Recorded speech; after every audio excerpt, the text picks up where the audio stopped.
बघा, मी आज मक्याचा चिवडा बनवते. तर हा मका मी तळून घेतला आहे. आता त्याच तेलामध्ये शेंगदाणे पण तळून घेतले. शेंगदाणे, परत ते पांढरी डाळ, कढीपत्ता, हिरवी मिरची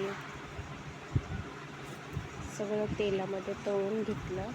हिरवी मिरची,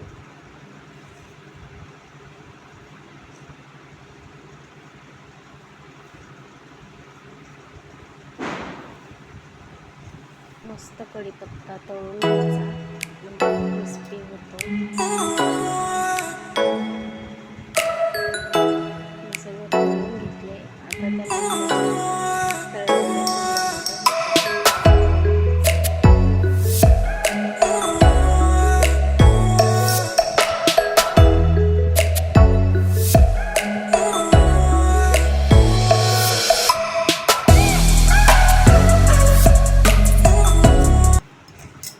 आता हे मिरची पावडर घेतली आहे, त्याच्यामध्ये मीठ घेतलं आहे, हळद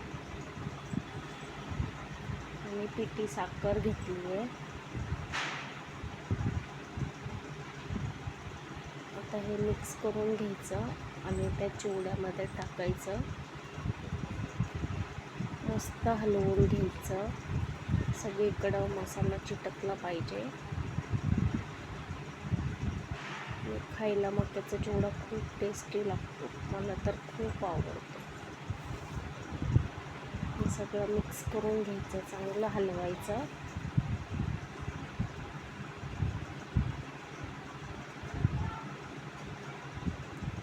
आता हे हाताने चांगलं मिक्स करून घेतलंय. बघा, एक खूप छान झालंय खायला.